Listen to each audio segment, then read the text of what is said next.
শিল্প খাতের জ্বালানি সংকট নিয়ে বাংলাদেশ চেম্বার অব ইন্ডাস্ট্রিজের রাজধানীর হোটেল ওয়েস্টিনে এক আলোচনা সভার আয়োজন করেছে। সেখানে আছেন সহকর্মী সাইফুল ইসলাম। সরাসরি যাচ্ছি তার কাছে।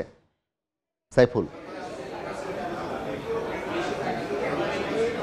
শিল্প খাতে জ্বালানি সংকট নিয়ে নানান রকমের যে সমস্ত সংকটগুলি আছে সেগুলো নিয়ে কিন্তু আজকে এখানে মতবিনিময় সভার আয়োজন করা হয়েছে। আমরা জানি যে এর পাশাপাশি শুধুমাত্র শিল্প খাতের সিরামিক ইন্ডাস্ট্রি বা গার্মেন্টস সেক্টর বা এর পাশাপাশি যে স্টিল ইন্ডাস্ট্রি সহ অন্যান্য যে সমস্ত খাতগুলি আছে সেগুলি সবগুলিতে কিন্তু আসলে এখানে আলোচনা আসবে। তবে সর্বোপরি বলা যায় যে এখানে যে টেক্সটাইল সেক্টরে যেটি এই যে গ্যাসের সংকট, তার কারণে হচ্ছে প্রায় 30 থেকে 35% কিন্তু প্রোডাকশন লস হচ্ছে, এরকম একটা কথাবার্তা কিন্তু আমরা কিন্তু শুনতে পেয়েছি। এর পাশাপাশি স্টিল ইন্ডাস্ট্রি প্রায় 25 থেকে 30%।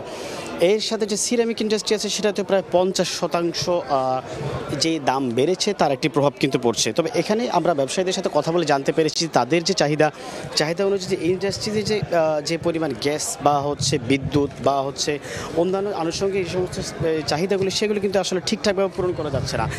এমন একটি যেটি বিষয় আমরা বলতে পারি যে এখন পর্যন্ত চাহিদা সেই চাহিদা কিন্তু আসলে 2030 সালে যে পৌঁছাবে সেটা হচ্ছে 4600 কিউবিক পার ডে আমরা বলতে পারি। যে এর পাশাপাশি অন্যদিক থেকে আরেকটি বলা যায় যে ইম্প্যাক্ট অফ দ্য যে এই একটি প্রভাব যে পড়ছে এনার্জি সেক্টরে প্রাইস নিয়ে ইন্ডাস্ট্রিতে, বিশেষ করে তার গত 3 বছর আগেই যদি আমরা তুলনা করি 14 টাকা পর্যন্ত গ্যাসের যে প্রাইস ছিল সেটি কিন্তু হয়েছে প্রায় 31 টাকা। এর পাশাপাশি ইলেকট্রিকের যে বিষয়টি থাকে, ইলেকট্রিকের দামও কিন্তু বেড়েছে, যেটি 9 টাকা হয়েছে এখন, যেটি 2000 আরও 3 বছর আগেও সেটি 7 টাকা ছিল। এর পাশাপাশি তাদের যে চাহিদা আছে চাহিদাগুলো নিয়ে পূরণ করা হবে কিনা, তাদের যে মতামত সেটি কিন্তু আসলে এই আলোচনা সভায় তুলে ধরা হবে।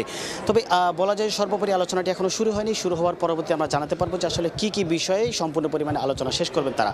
এই ছিল আমার কাছ থেকে রাজধানীর গুলশান হোটেল থেকে সর্বশেষ। সরাসরি যুক্ত ছিলাম রাজধানীর গুলশানের ওয়েস্টিন হোটেল থেকে।